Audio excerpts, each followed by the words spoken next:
नमस्कार दोस्तों, मैं दीपेंद्र सिंह राठौड़ आप सभी का हार्दिक स्वागत करता हूं आज के वीडियो में। और आज का जो टॉपिक है खास है अपने आप में, क्योंकि ये हमारी पहचान के बारे में है। हम आज के वीडियो में देखेंगे झंडे के बारे में, तिरंगे की यात्रा के बारे में। आज उसका जन्मदिन है। जन्मदिन कैसे है?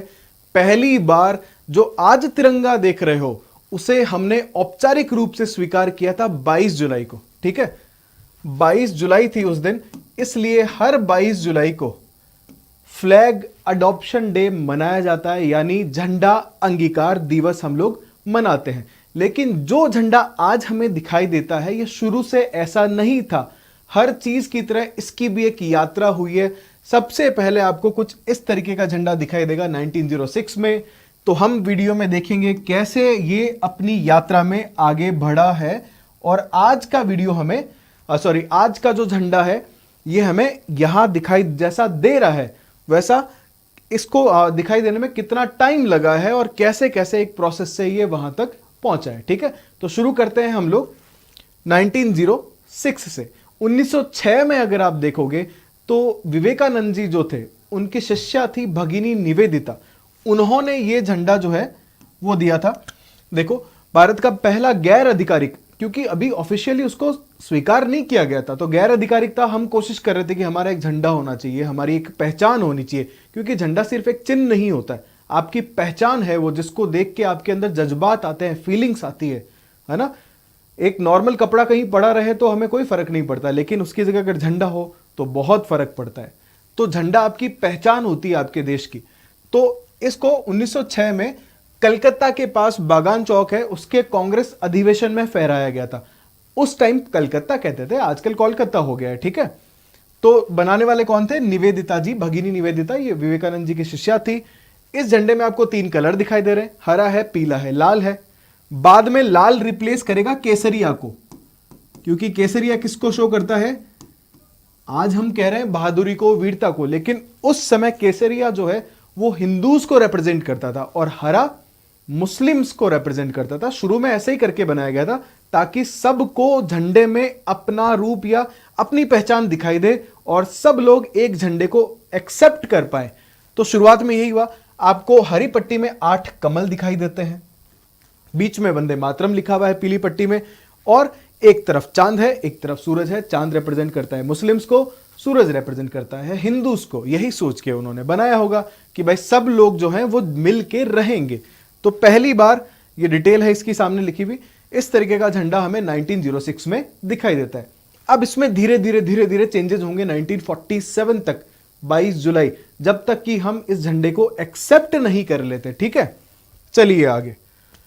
1907 में भीकाजी कामा जो है, ये विमेन है, ध्यान रखना, आदमी नहीं है, वुमन है। तो भीकाजी कामा जो है उनके द्वारा राष्ट्रीय ध्वज का एक जो है ये राष्ट्रीय ध्वज बनाया गया था। भीकाजी कामा ने बनाया था ये। ठीक है, इसमें आपको देखो लाल रिप्लेस कर गया केसरिया को, बीच में येलो ही है, नीचे ग्रीन है। वंदे मातरम लिखा हुआ है, एक तरफ चांद तारा है, एक तरफ सूरज है। देखो केसरिया में 8 तारे हैं। ये पुराना झंडा है, प्रॉपर नहीं है, लेकिन ये 8 तारे दिखाई देंगे आपको उस टाइम पे जो ओरिजिनल झंडा हुआ करता था। बीच में पीले में वंदे मातरम लिखा हुआ है और हरे रंग में चांद और सूरज आपको दिखाई देंगे। इसे जर्मनी में फहराया गया था। जर्मनी के अंदर बर्लिन का नाम सुना होगा, बर्लिन। ठीक है, जब भी मैं बर्लिन बोलता हूं मुझे बर्लिन की दीवार याद आती है। आप में से कितने लोग जानते हैं बर्लिन की दीवार के बारे में? बताना। जर्मनी को 2 हिस्सों में बांट दिया था। बर्लिन के बीचों बीच से लगभग 200 किलोमीटर 200-250 किलोमीटर लंबी एक दीवार खींच दी गई थी। ठीक है, और पूरे जर्मनी को 2 हिस्सों में बांट दिया गया था। बाद में इस दीवार को तोड़ा जाएगा जब रशिया टूटेगा। अब सवाल आपसे है, रशिया कब टूटेगा? रशिया मतलब यूएसएसआर उस समय का कब टूटा था?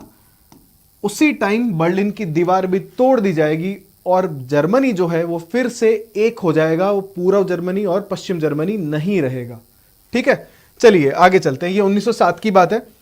1907 के बाद में होम रूल लीग काम करेगी, जिसमें एनी बेसेंट भी थे और बाल गंगाधर तिलक भी थे, आपको याद होगा।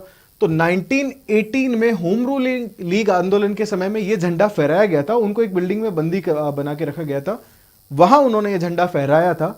बट ये झंडा मुझे भी पसंद नहीं आया। क्यों नहीं आया वो भी आपको पता लग जाने वाला है। देखो, इसमें 5 तो आपको लाल कलर की पट्टियां दिखाई देगी, 1 2 3 4 5 ये वाली नीचे वाली, ठीक है, और 4 हरे रंग की ये दिखाई दे रही है आपको, जहां जहां मैं हाथ रखते जा रहा हूं, ठीक है, ये क्रमवार आपको दिखाई देगी। उसके अलावा ऊपर बाईं ओर यहां ये इंग्लैंड का झंडा है जिसे यूनियन जैक कहा जाता है। याद रखिएगा, ये पेपर में पूछा हुआ है, यूनियन जैक किस देश का झंडा है? इंग्लैंड का है। ये आपको दिखाई दे रहा है ना, यूनियन जैक। जैसे हम अपने झंडे को तिरंगा बोलते हैं, अंग्रेज जो है वो अपने झंडे को यूनियन जैक बोलते हैं। ओके, जैसे हम लोग अपनी आर्मी को आर्मी बोलते हैं, वो लोग रॉयल आर्मी बोलते हैं। सबके अपने अपने नाम है, ध्यान रखिए। और दाईं ओर आपको चंद्रमा और ये सब भी दिखाई देंगे। ये देखो, इस तरफ आपको दाईं ओर मतलब सीधे हाथ की तरफ आपको चंद्रमा और एक तारा दिखाई देगा। उसके अलावा आपको देखो 1 2 3 4 5 6 7 7 तारे दिखाई देंगे जो सप्तऋषि मंडल को शो करते हैं। ये मुस्लिम्स के लिए, ये 7 तारे हिंदूज के लिए, ठीक है। मतलब एक झंडे में सबको समन्वय करने की कोशिश की गई थी। लेकिन यहां जो है झंडे में जो इंग्लैंड का यूनियन जैक लगाया गया, कहीं ना कहीं है ना, मुझे पर्सनली ऐसा लगता है, हो सकता है मैं गलत हूं, इसमें कोई वो बहुत बड़ी बात नहीं होगी। मुझे लगता है कि इस टाइम तक सोच रही होगी हमारे कुछ लीडर्स की, खास करके कांग्रेस के, कि भाई हमें डोमिनियन स्टेटस चाहिए। तो डोमिनियन स्टेटस अगर हमें मिलता तो वहां इंग्लैंड का बड़ा रोल रहता है, इसलिए शायद शुरुआत में आपको यूनियन जैक दिखाई देगा।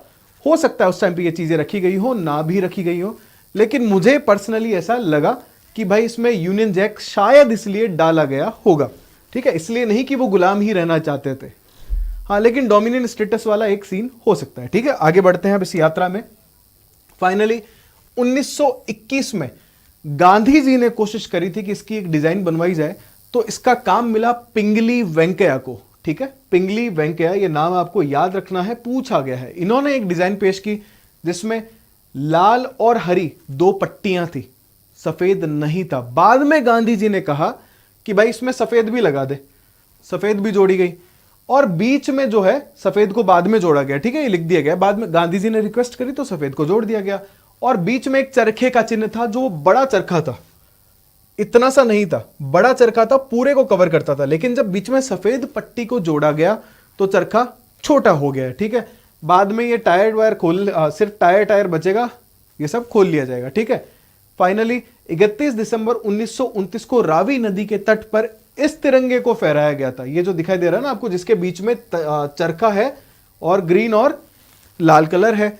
शुरुआत में गांधी जी ने बोला कि भाई 2 ही पट्टियां हैं, लाल और हरी, आप एक काम करो इसमें सफेद भी डाल दो, ताकि ऐसा ना हो कि कोई ये ना बोले कि भाई लाल तो चलो हिंदूज को रिप्रेजेंट कर रहा है, हरा जो है वो मुस्लिम्स को दर्शाता है, बाकियों का क्या।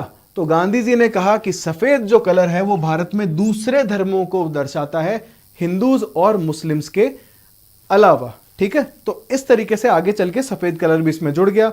1931 में इसको फहरा दिया गया, और 31 के अंदर ही हमने इसको स्वीकार किया एज ए नेशनल फ्लैग। अभी हालांकि अंग्रेज थे, लेकिन कांग्रेस ने बोला कि हमारा राष्ट्रीय ध्वज होगा, सबने इस बात को मान लिया, ठीक है। फिर हम आजाद हुए। आजाद होने से पहले हमारे संविधान सभा बनी थी। संविधान सभा ने आजाद भारत होने से पहले 15 अगस्त से पहले, भाई 15 अगस्त को आप झंडा फहराने वाले हो ना, तो क्या फहराओगे? एक राष्ट्रीय ध्वज तो चाहिए ना आपको। तो 22 जुलाई 1947 को हमारी जो संविधान सभा थी, उन्होंने एक झंडा अपना लिया। उस झंडे में चरखे की जगह क्या दिखाई देगा आपको? अशोक चक्र दिखाई देता है। बाकी केसरिया पट्टी ऊपर है, बीच में व्हाइट है, नीचे ग्रीन पट्टी है, नेवी ब्लू कलर में आपको अशोक चक्र दिखाई देता है, जो अशोक के लायन एम्बलम जो है हमारा, जो अशोक चिन्ह जो है वहां से लिया गया, ठीक है। इसमें 24 तीलियां होती है, और ये सब सारी चीजें आप लोगों को अच्छे से पता ही है।